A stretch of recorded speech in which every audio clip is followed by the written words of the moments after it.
हमने प्रयत्न किया, पूरी शक्ति लगा के हम आत्म परिवर्तन के लिए प्रवृत्त हुए, लेकिन सफलता नहीं मिली। इसलिए हम निराश हो गए। हमने कहा ये बड़ी टेढ़ी खीर है, ये हमारे बस की बात नहीं है। ऐसा हो सकता है आप लोगों का अनुभव हो किसी किसी का कि साहब ये मार्ग तो बड़ा ही कठिन है।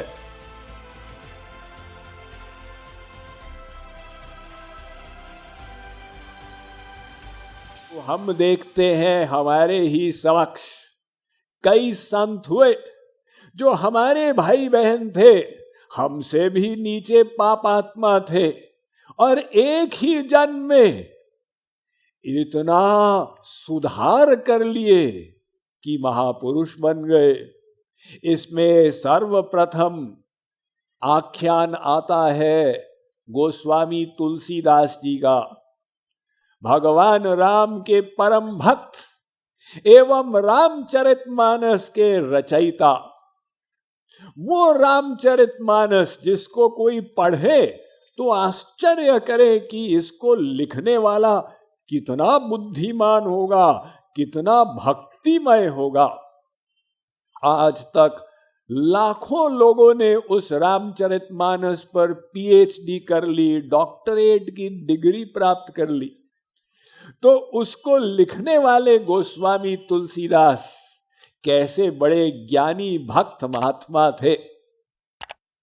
किंतु आश्चर्य की बात यह है कि तुलसीदास जी सदा ऐसे नहीं थे, वरन अपने जीवन के प्रारंभ में युवावस्था में घोर कामी क्रोधी संसार आसक्त थे। उनकी कथा बड़ी प्रसिद्ध है। तुलसीदास जी ऐसे स्त्री आसक्त थे, उनकी अपनी पत्नी में आसक्ति थी, और इतनी घोर आसक्ति, एक दिन उनकी पत्नी वापस मायके गई कुछ दिन के लिए, किंतु रात्रि में तुलसीदास जी ने अनुभव में किया कि मैं बिना पत्नी के रह ही नहीं सकता, मुझे तो जाकर अपने ससुराल उसके मायके उससे मिलना ही होगा। अब वे घर से निकले। दुर्भाग्यवश उस दिन भयंकर मूसलाधार वर्षा हो रही थी। तुलसीदास जी ने कहा, मेरा प्रेम ऐसा है कि वर्षा मुझे रोक नहीं सकती। वे निकलते गए उस अंधेरी रात्रि में। तो ससुराल से पहले, घर से पहले एक नदी थी बिल्कुल बगल में, उसको पार करके जाना था। उस आंधी की रात्रि में कोई नौका पार जाने को तैयार नहीं थी, लेकिन तुलसीदास जी ने देखा एक लकड़ी तैरती हुई जा रही है। उन्होंने कहा इसका सहारा लें, उसे पकड़ के, और तैरते हुए दूसरे तट पर पहुंच गए। वहां लकड़ी को रखकर और देखा घर इधर है। अब उचित तो यही था कि दरवाजे पर जाकर खटखटाएं, क्योंकि दामाद हैं, कोई अपराध थोड़ी कर रहे हैं यदि अपनी पत्नी से मिलने आ रहे हैं। किंतु तुलसीदास जी इतने व्याकुल थे, इतने कामांध थे, उनके पास टाइम नहीं था। उन्होंने देखा एक रस्सी लटकी हुई है, वो रस्सी को पकड़ के और ऊपर चढ़ गए जहां उनको पता था पत्नी होगी, और खिड़की से कूद के आ गए। अब यदि आजकल कोई होता कहता सुपरमैन आ गए, लेकिन पत्नी ने ऐसा कुछ अनुमान नहीं लगाया। वो बहुत रुष्ट हो गई और कहा, पतिदेव आप इस समय रात्रि में यहां क्या कर रहे हैं, कैसे आए? पति ने कहा, मैं तुमसे इतना प्रेम करता हूं, बिना तुम्हारे तो मैं जी ही नहीं सकता। पत्नी ने कहा, आप नदी कैसे पार किए? तुलसीदास ने कहा, मेरा लक अच्छा था, एक लकड़ी तैर रही थी, देखो उसको लेकर मैं पार चला गया। स्त्री ने देखा ये लकड़ी नहीं, ये तो लाश है जिसको आप पकड़े थे। राम राम राम राम, आपको इतना भी नहीं पता कि आप लाश पकड़े हो, लकड़ी नहीं, और ऊपर कैसे आ गए? तो तुलसीदास ने कहा, तुमने कितना सोच समझ के रस्सी को खिड़की से लटकाया हुआ था। पत्नी ने कहा, मैंने कौन सी रस्सी को लटकाया था? बाहर देखा, एक सांप वहां पर रेंग रहा था। तो अब स्त्री को गुस्सा आया, आप ऐसे मेरे प्रेम में पागल कि आपको इतना भी नहीं पता ये रस्सी नहीं सांप है। पत्नी ने फटकारा, ऐसी डांट लगाई कि मुझसे ये जो हाड़ मांस के पुतले से आप प्रेम करते हैं, अगर ऐसा प्रेम आप श्री राम के चरणों में कर लेते तो आपकी भगवत प्राप्ति हो गई होती, सदा के लिए कल्याण हो गया होता। वो जो डांट लगी, तुलसीदास जी के होश ठिकाने आ गए।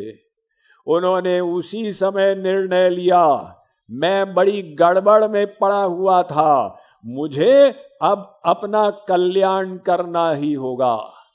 वे अबाउट टर्न किए, साधना किए, वेदाध्ययन किए, भक्ति करते हुए मन को भगवान में लगाकर इतने बड़े भक्त बन गए कि उन्होंने जो रामचरितमानस लिखा वो इतने वर्षों के पश्चात आज भी विख्यात है। देखिए, ये हमारे ही भाइयों में से एक, जो एक जन्म में ही अपना उत्थान कर लिए, उनके अंदर जो परिवर्तन आया वो कैसे आया? विचार करें। एक क्षण में उन्होंने जो निश्चय ले लिया, बस अब मुझे परिवर्तन लाना ही है। हम लोग जो एक एक क्षण में निश्चय लेते हैं, ये करना चाहिए कि ये करना चाहिए, वो एक एक क्षण में हमारे जीवन की धारा बदलती चली जाती है। आप लोग 6 बजे जो निश्चय किए मुझे स्वामी जी के सत्संग में आना है, हो सकता है उस एक निश्चय से आपके जीवन की दिशा सदा सदा के लिए बदल जाए। किंतु संभावनाएं सब थी। आप ये भी निश्चय ले सकते थे कि हम तो बैठकर टीवी सीरियल देखेंगे या दोस्तों के साथ जाके गप करेंगे या पिक्चर देखेंगे। तो मनुष्य को भगवान ने ये संभावनाएं दी हैं कि प्रतिक्षण हमारे सामने अनेक विकल्प होते हैं। हम जैसा चुनते जाते हैं वैसा हमारा जीवन निर्धारित होता जाता है। आप लोग विचार करें, आज से 15 वर्ष पहले आप कहां थे, क्या करते थे? पश्चात आपने निश्चय किया, हम करंजिया आएंगे या डॉक्टर बनेंगे या एडवोकेट बनेंगे या विवाह करेंगे या नहीं करेंगे इत्यादि, जिसके परिणाम स्वरूप आप अपनी जीवन यात्रा में इस अवस्था में पहुंचे। आज भी आपके सामने सब विकल्प हैं। आप जो चयन करेंगे, आप जो निश्चय लेंगे, 15 वर्ष के बाद आप जीवन यात्रा में उसी के अनुसार अपने को पाएंगे। हम लोग जो एक एक क्षण निश्चय लेते हैं, हम उसके मूल्य को नहीं समझते, लेकिन उसी से जीवन बनता है। क्या ये वो क्षण होगा जब आप निश्चय करेंगे तुलसीदास के समान कि मुझे संसार नहीं भगवान चाहिए, और आगे बढ़ जाएंगे? तो हम लोग क्या निश्चय लेते हैं? आप कहेंगे स्वामी जी मात्र निश्चय लेने से हो जाएगा क्या? जी नहीं, मात्र निश्चय नहीं, कितना दृढ़ निश्चय होता है इसका महत्व है। एक निश्चय होता है जो बदल जाता है। एक व्यक्ति ने कहा स्वामी जी सिगरेट छोड़ना तो बड़ा आसान है। हमने कहा कैसे? मैं प्रतिदिन सुबह सिगरेट छोड़ देता हूं। हमने कहा इसका मतलब शाम तक फिर से पीने लग जाते हो? फिर से पीने लग जाता हूं, इसलिए अगले दिन सुबह फिर से छोड़ देता हूं। एक ऐसा निश्चय होता है और एक वो निश्चय होता है जो दृढ़ता पूर्वक ले लिया कि बस आज से हमको ऐसा ही सोचना है एवं ऐसा ही करना है। तो अपनी निश्चय शक्ति को हम कैसे बढ़ाएंगे? हम लोग सही निश्चय कैसे लें? इसमें हम आगे कैसे बढ़ें? ये प्रश्न हमारे सामने आता है।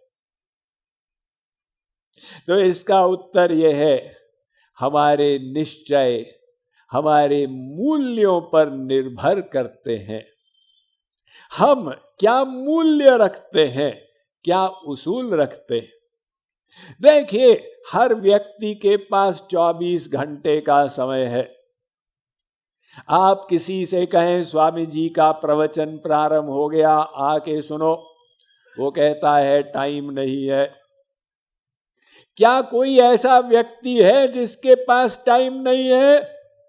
बिल्कुल गलत। वो भक्ति के लिए टाइम नहीं है, दुकान पर बैठने के लिए है, परिवार के लिए है, दोस्तों के लिए है। जो कहता है टाइम नहीं है, उसका मतलब ये कि वो भक्ति को महत्व नहीं देता है। तो आप कितना महत्व परिवार को देते हैं, उनके समय के लिए कितना समय निकालते हैं? आप कितना महत्व अपनी नौकरी को देते हैं, कितना महत्व आत्म कल्याण एवं भगवान को देते हैं? आपके महत्व के अनुसार आप अपने 24 घंटे को अलग अलग कार्यों के लिए अलॉट करेंगे।